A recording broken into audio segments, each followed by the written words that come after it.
Assalamualaikum warahmatullahi wabarakatuh. Hari ini saya akan menjelaskan tentang konsep gerak harmonik terdam ya.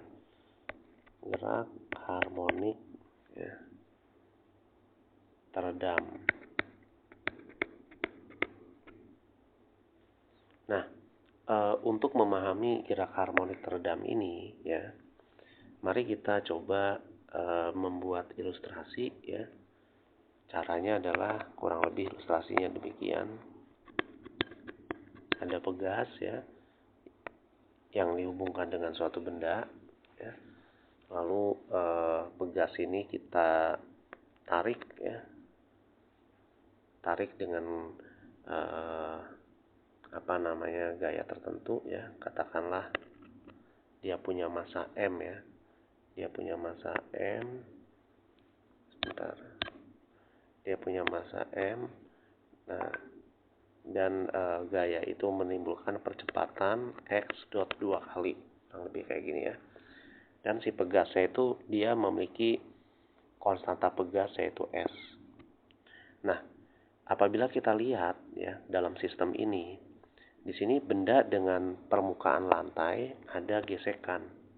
Nah, ketika kita menarik pegas ke arah kanan, tentu saja si pegas ini akan menahan ya pergerakan dari tarikan yang disebabkan oleh gaya yang ke arah kanan ini ya.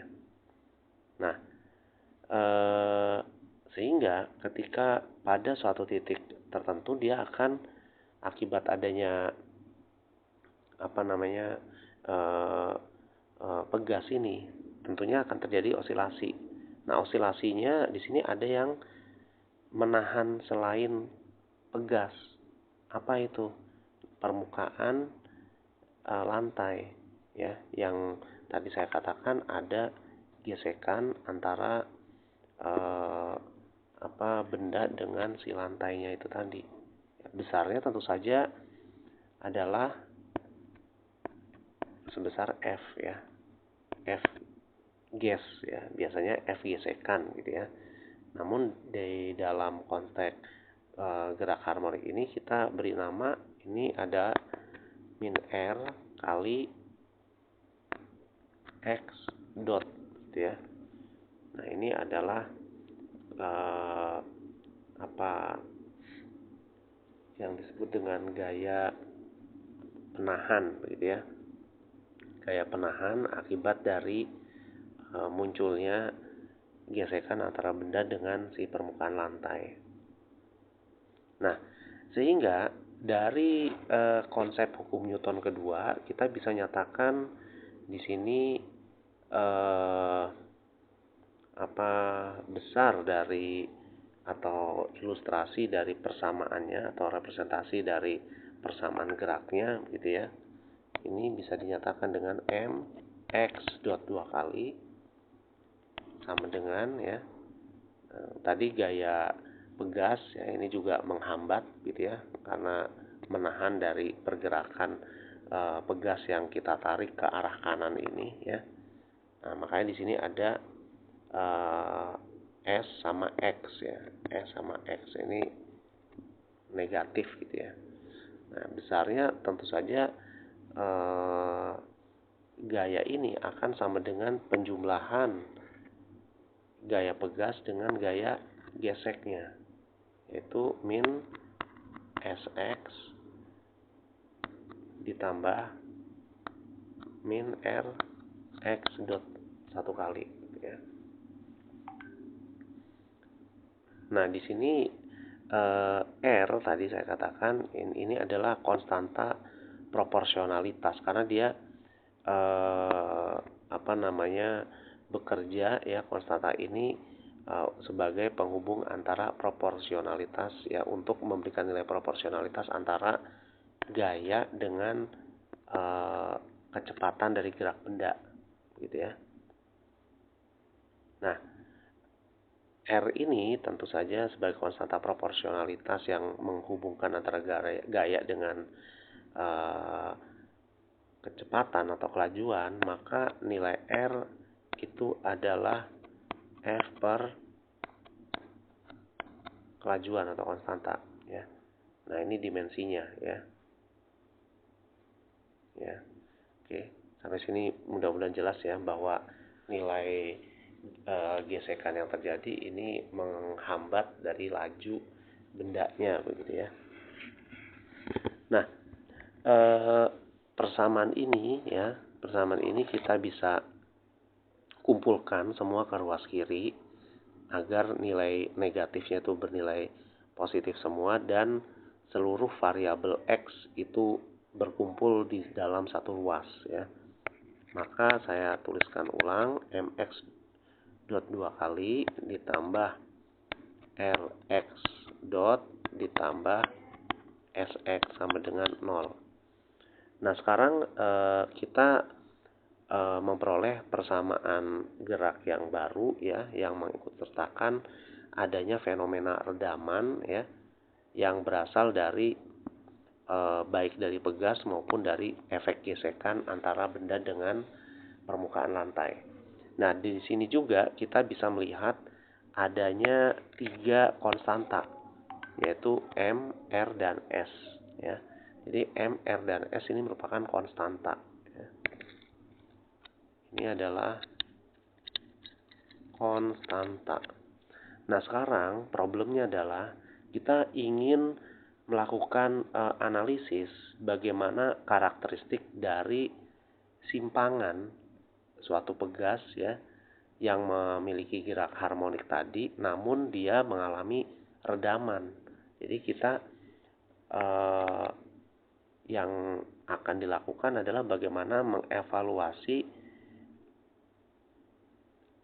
mengevaluasi dari simpangan X itu sendiri ketika terjadinya redaman begitu. Gitu ya. Nah, selanjutnya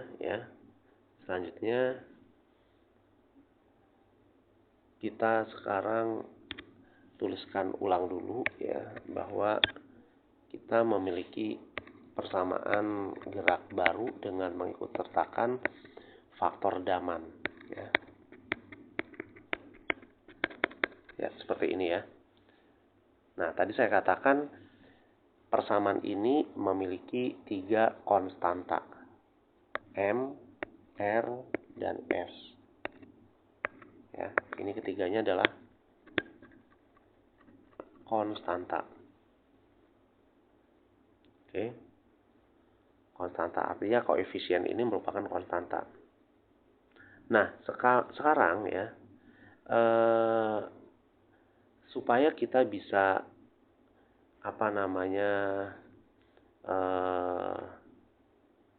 kita bisa menghitung begitu ya, maka konstanta atau koefisien ya, koefisien yang kita miliki ini ya, M, R, dan S ini ya,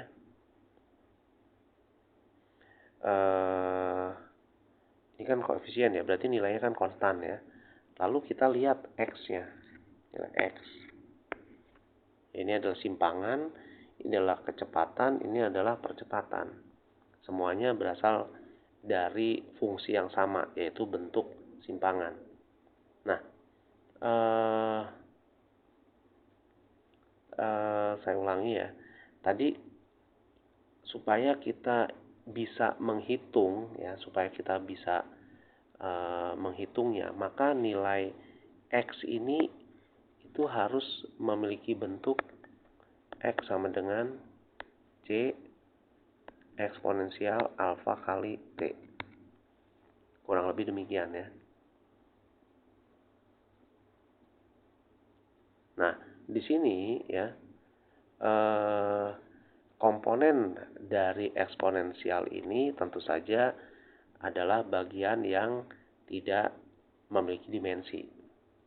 Nah, sementara C ini memiliki dimensi yang sama dengan X ya.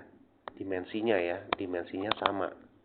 Yaitu dimensi katakanlah simpangan atau posisi ya, atau panjang begitu. Oke. Nah, selanjutnya ya, agar C ini secara eksplisit ya, tadi saya katakan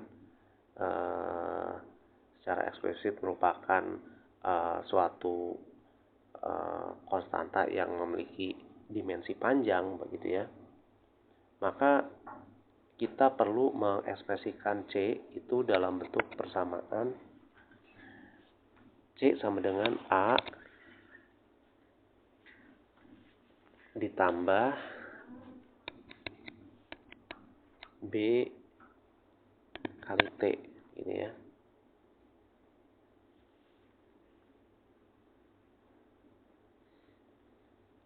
Nah, dari sini nanti kita bisa melihat ya bahwa ketika ini adalah dimensinya panjang begitu ya, maka A ini akan memiliki dimensi yang sama dengan C. Dan B sama T tentu saja ini hasilnya merupakan dimensi panjang juga ya. Karena ini dimensi panjang dan kita sudah tahu bahwa T ini adalah waktu, maka B ini harus kelajuan atau kecepatan. Gitu ya. Jadi karena apa? Karena ini adalah panjang begitu.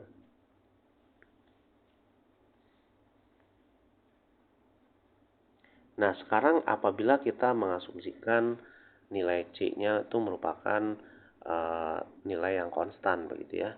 Nah, kalau kita ambil nilai simpangan ini dan kita turunkan terhadap waktu ya. Kan tadi saya katakan asumsikan C ini adalah nilainya konstan ya, dimensi panjang dan bernilai konstan. Maka kalau kita turunkan terhadap waktu, ini kita akan memiliki besaran kecepatan yang besarnya adalah x dot itu alfa ya, alfa c eksponensial alfa kali t ya. Nah, ini kalau kita turunkan 2 kali sama juga ya, ini akan menjadi alfa kuadrat c eksponensial alfa kali t gitu ya. Nah, sehingga dari bentuk x dot 1 kali, x dot 2 kali, kita nanti substitusikan ke persamaan awal ya. Mx dot 2 kali tambah Rx dot tambah Sx dot ya. Kalau ini kita substitusikan, tentu saja ada komponen yang kita bisa pisahkan ya, yaitu C E alfa T ini ya. Karena di setiap persamaan ini selalu muncul ya, ini simpangan ya. Maka kita ketika sudah disubstitusikan ke x dot 2 kali, kita akan peroleh C E alfa T dikalikan M alfa kuadrat ditambah R alfa ditambah S sama dengan 0 ya. Nanti kita akan peroleh ini setelah nilai x dot dan x dot 2 kali disubstitusikan ke persamaan gelombang harmonik yang mengalami redaman. Oke. Nah, selanjutnya ya saya tulis ulang dulu ya. C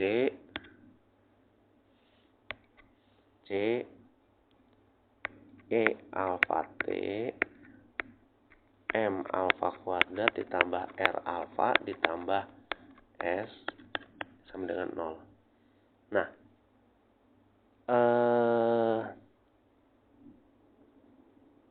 tadi ya, ketika kita nyatakan X sama dengan C E alfa T ya, kita asumsikan ya, ketika kita asumsikan bahwa ini kan harus 0, maka kalau ini bernilai, maka tentu saja supaya menghasilkan 0, nilai C, E, alfa, T harus bernilai 0. Ini adalah suatu hal yang trivial. Sehingga ya nantinya kita akan bisa solusikan ya. Kita bisa solusikan nilai dari M alfa kuadrat ditambah R alfa ditambah S sama dengan 0 ini. Ya, nanti kalian coba menggunakan solusi persamaan kuadrat ya. Solusi persamaan kuadrat kalau tidak salah tuh dulu rumusnya X12 sama dengan min B kuadrat plus minus akar B kuadrat per dikurangi 4A kali C per 2A ya, kalau tidak salah ini. Menggunakan persamaan ini ya, nanti kita akan peroleh ya akar kuadrat, artinya kita akan peroleh nilai alfanya di sini. Ya. Akan kita peroleh nilai alfanya ya. Nanti kalau kalian coba hitung, kurang lebih hasilnya adalah alfa sama dengan min R ya per 2M plus minus ya akar R kuadrat per 4M kuadrat dikurangi S per M ya.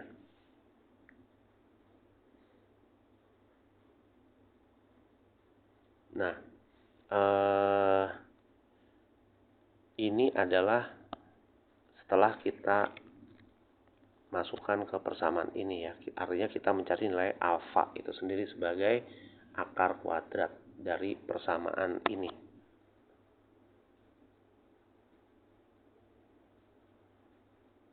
Oke. Nah, selanjutnya ya. Kita bisa mengekspresikan sekarang simpangan ya atau pergeseran dari gerak harmonik sederhana yang mengalami redaman. Nah, caranya bagaimana? Caranya kita buat catatan dulu ya, bahwa tadi nilai alfa min R per 2M plus minus akar R kuadrat per 4M kuadrat dikurangi S per M.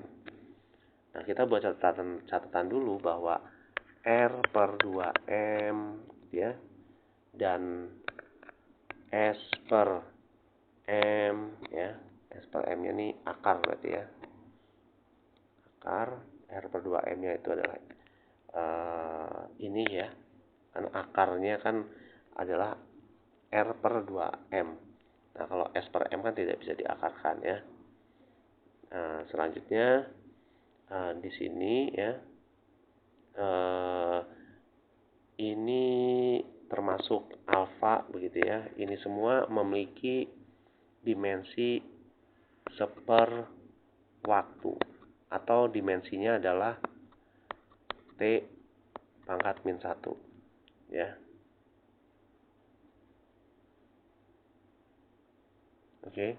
Nah, kenapa begitu ya? Kenapa dia memiliki dimensi ini semua ya adalah T pangkat min 1? Karena ya, karena tadi di awal kita sudah memahami bahwa nilai dari X sama dengan C eksponensial alfa T.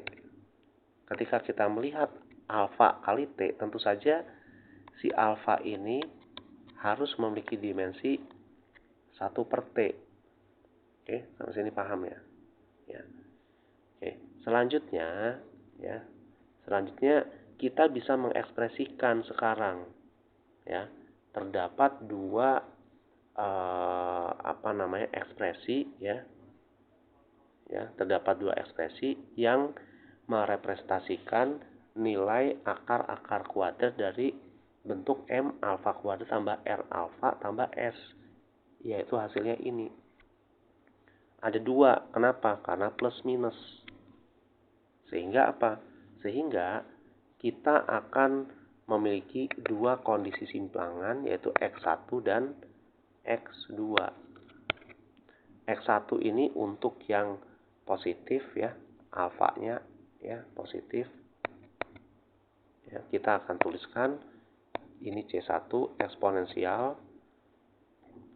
menjadi min R ya, min R per 2M ini kali T ya, 2 ditambah ya, ini tambah itu karena ini yang atas ya,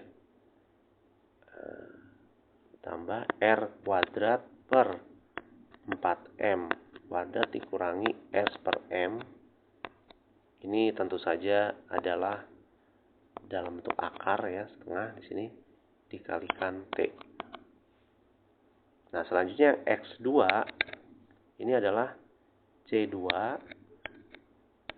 eksponensial sama ya, min RT per 2M dikurangi ya, dikurangi R kuadrat per 4M kuadrat dikurangi S per M di pangkat tengah ini kali T. Nah, dari sini ya kita sudah peroleh X1 dan X2. Nah, selanjutnya bagaimana? Selanjutnya nilai X-nya itu kita tambahkan. X sama dengan X1 dan X2. Nanti kita peroleh ya bentuk C1 eksponensial min RT per 2M ditambah R kuadrat per 4M ya, ini kuadrat ya, dikurangi S per M setengah ya kali T ya, ditambah C2 E min R T per 2M dikurangi R kuadrat per 4M kuadrat dikurangi S per M setengah T. Kurang lebih demikian. Nah, selanjutnya yang perlu kita jadikan catatan ya, kita lihat di bagian yang berada di dalam akar, yaitu R kuadrat per 4M kuadrat dikurangi S per M ya.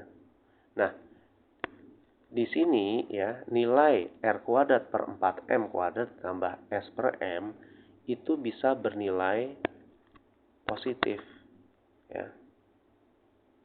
Juga bisa bernilai 0 ya. Bisa juga bernilai negatif ya. Tergantung dari besar komponen yang pertama dan komponen yang kedua ini. Nah, lalu dari sini ya, dari sini tentunya ini akan memberikan beberapa kemungkinan solusi. Ya. Beberapa kemungkinannya adalah ya, kita tuliskan saja ya. Apabila R kuadrat ya, apabila yang kemungkinan pertama ya, apabila positif ya. Kalau positif itu artinya R kuadrat per 4M kuadrat itu nilainya lebih besar daripada S per M. Nah, dengan kondisi ini ya, redaman ya, apa artinya redaman ini ya, redamannya ini didominasi oleh apa? didominasi oleh efek dari gesekan gitu ya, dibandingkan dengan adanya nilai dari efek pegas gitu ya. Nah, selanjutnya yang kedua, apabila nilainya adalah 0 ya. Kalau 0 itu dimungkinkan pada saat apa? Pada saat nilai R kuadrat per 4M kuadrat besarnya sama dengan S per M. Nah, kondisi ini disebut dengan redaman kritis ya. Redaman kritis ya. Selanjutnya ketika nilainya negatif, tentu saja nilai R kuadrat per 4M kuadrat ini lebih kecil dari S per M. Oke. Nah, karena ini lebih kecil dan yang dominan adalah efek dari si pegasnya ya, maka sistem itu akan mengalami redaman secara redaman yang cukup kecil lah, relatif kecil ya. Redaman yang relatif kecil ya, menghasilkan osilasi yang teredam dari gerak harmonik sederhana gitu ya.